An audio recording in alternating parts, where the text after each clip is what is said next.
तीन लड़के हैं जो चित्तूर के एक ग्रामीण गांव में रहते हैं। तीनों ही युवक लक्ष्यहीन हैं, बेरोजगार हैं और बुरी संगत में पड़े हुए हैं। तेजी से पैसे कमाने के चक्कर में तीनों एक गलत रास्ता चुनते हैं, नहाती हुई औरतों का वीडियो रिकॉर्ड करना। ये तीनों बिगड़ैल हैं, अश्लील फिल्में देखते हैं और हर काम साथ मिलकर करते हैं। अब तीनों ने एक योजना बनाई है, महिलाओं के नहाने का समय देकर चुपके से उनके वीडियो बनाकर कैसेट तैयार करना और उसे बेचकर पैसा कमाना। इस काम को अंजाम देने के लिए उन्हें एक कैमरा की जरूरत थी। संयोग से उसी दौरान गणपति विसर्जन का समय भी आ गया था और तीनों का प्लान थोड़ा बदल गया। तीनों मिलकर एक कबाड़ पड़ा स्कूटर निकालते हैं, उसे गैरेज में ले जाकर ठीक करवाते हैं और उसे एक नया रूप देकर रिक्शा बना देते हैं। अब उसी रिक्शा से वे गणपति विसर्जन में शामिल हो जाते हैं, लेकिन अगले दिन फिर से वही घटिया काम करने के लिए निकलते हैं, नहाती हुई औरतों को देखना। पर अब एक अजीब चीज होने लगती है, उनकी नई बनाई गई रिक्शा अपने आप चलने लगती है, कभी राइट कभी लेफ्ट कभी किसी और जगह खुद ब खुद मुड़ जाती है। धीरे धीरे उन्हें एहसास होता है कि उस रिक्शा में कुछ जादुई हो रहा है। वो रिक्शा अब हाँ और ना में जवाब देने लगी है, जिससे भी सवाल पूछो सही लगे तो हाँ और ना सही लगे तो ना। अब गांव में टुकटुक की योजना बनाई गई थी और पूरे गांव के लोग मिलकर उस जादुई टुकटुक को देखने की राह में थे। सभी को अब उस मैजिक स्कूटी से बनी नई रिक्शा के चमत्कारों के बारे में पता चल गया था। तीनों लड़कों ने एक नया आइडिया निकाला। अब टुकटुक लोगों के सवालों का जवाब हाँ या ना में देगी। गांव में टुकटुक को देखने के लिए लंबी लाइनें लगने लगीं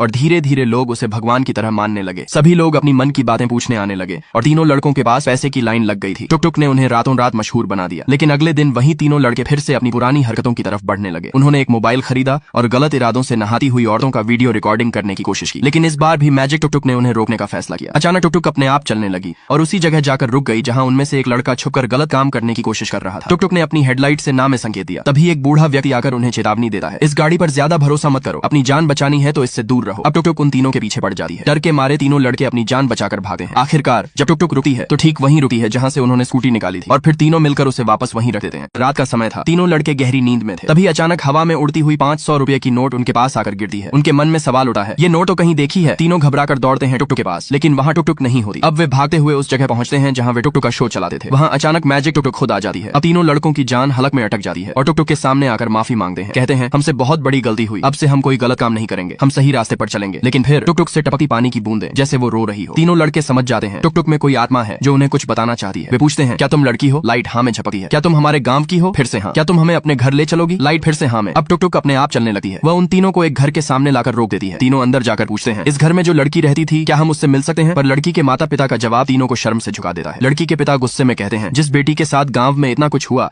और जिनके पीछे तमाशा बना दिया गया, अब तुम क्या करने आए हो? तीनों को गहराई से पछतावा होता है। वे चुपचाप लौटने लगते हैं, पर तब तक टुकटुक आगे नहीं बढ़ रही थी। लड़की की माँ अब मैजिक टुकटुक को सवाल करती है कि क्या मेरी बेटी सही सलामत है? तो मैजिक टुकटुक अपनी मुंडी हिलाकर हाँ का जवाब देती है। अब बात ऐसी थी कि टुकटुक बनी हुई गाड़ी ही है जिसमें मरी हुई लड़की की आत्मा है और ये सच तीनों लड़कों को धीरे धीरे समझ में आने लगा है। जबकि लड़की के पेरेंट्स को लगता है कि उनकी बेटी जिंदा है, लेकिन असल में लड़की मर चुकी होती है और उसकी आत्मा टुकटुक गाड़ी में समा चुकी होती है। मगर ये बात अभी तक किसी को नहीं पता होती। अब तीनों लड़के टुकटुक से सवाल करते हैं कि क्या तुम्हारा गांव में कोई फ्रेंड है और क्या वो फ्रेंड अभी भी इस गांव में है? ऐसा सवाल करते ही टुकटुक की लाइट ऑन होती है और वो हाँ में जवाब देती है। अब तीनों लड़के कहते हैं कि हमें उसके पास ले चलो। फिर टुकटुक लाइट से इशारा करती है और तीनों फिर टुकटुक में बैठ जाते हैं उस आत्मा के साथ जो अब गाड़ी बन चुकी है और चल पड़ते हैं उस लड़की की फ्रेंड के पास। दरअसल उस मरी हुई लड़की का नाम शिल्पा है। फिर तीनों उस जगह पर पहुंचते हैं जहां शिल्पा की फ्रेंड रहती है और उसे सारी बात बताते हैं कि हमें इस टुकटुक ने ही बताया कि इसमें शिल्पा की आत्मा है और यही शिल्पा है, इसने ही तुम्हारा घर बताया, तुम्हारे बारे में बताया। फिर शिल्पा की फ्रेंड टुकटुक के पास आती है और भावुक होकर पूछती है कि क्या तुम ही हमारी शिल्पा हो? तो टुकटुक यानी शिल्पा की आत्मा लाइट जलाकर हाँ में जवाब देती है। फिर वो डरते डरते पूछती है कि क्या तुम मर चुकी हो? और एक बार फिर शिल्पा लाइट जलाकर हाँ में जवाब देती है। शिल्पा की फ्रेंड्स को यकीन नहीं हो रहा था कि टुकटुक में वाकई शिल्पा की आत्मा है। तब तीनों लड़के कहने लगे कि आप ही शिल्पा की करीबी रही हैं, आप ही कुछ ऐसा सवाल पूछिए जो सिर्फ आप ही जानती हो। फिर शिल्पा की एक फ्रेंड सवाल करती है कि हम कॉलेज के बाहर कहाँ मिला करते थे, लेकिन इस सवाल पर टुकटुक की लाइट ऑन नहीं होती। अब तीनों लड़के और शिल्पा की फ्रेंड्स सब बाहर निकलते हैं उस जगह पर जहां शिल्पा बचपन में खेला करती थी और जहां उसकी सारी फ्रेंड्स उसके साथ खेलती थी। लेकिन बात बताने से पहले तीनों लड़के कहते हैं कि पहले हमें बताओ कि शिल्पा के साथ क्या हुआ था। हम किसी न किसी तरह कल्पना कर ही लेंगे कि उस प्यारी सी लड़की की जिंदगी में ऐसा क्या हुआ जो वो आज इस रूप में हमारे साथ नहीं है। फिर फ्रेंड्स बताती हैं कि शिल्पा को गाना गाना बेहद पसंद था, खासकर बरसात में वो खुद गाती थी और खुद ही नाचती थी। वो बच्चों के साथ खेलना बहुत पसंद करती थी, हम दोनों भी हमेशा उसके साथ रहती थी। उसका एक लवर भी था जो उसके पीछे हर वक्त पड़ा रहता था। वो जहाँ जाती वहाँ वो लड़का उसके पीछे पीछे पहुंच जाता। शिल्पा बहुत मस्तीखोर थी। एक बार स्कूल में जाकर बच्चों को खुद टीचर बनकर पढ़ाने लगी। फिर असली टीचर आ गया और सब देख लिया तो शिल्पा और हम सभी फ्रेंड्स हंसते हुए वहां से भाग निकले। लेकिन वो लड़का भी पीछे पीछे भाग निकला और शिल्पा को पता भी नहीं चला। फिर एक दिन किसी ने शिल्पा की आंखों, कानों और पैरों में दिल जैसा जो निशान था वैसा ही चित्र दीवार पर बना दिया था।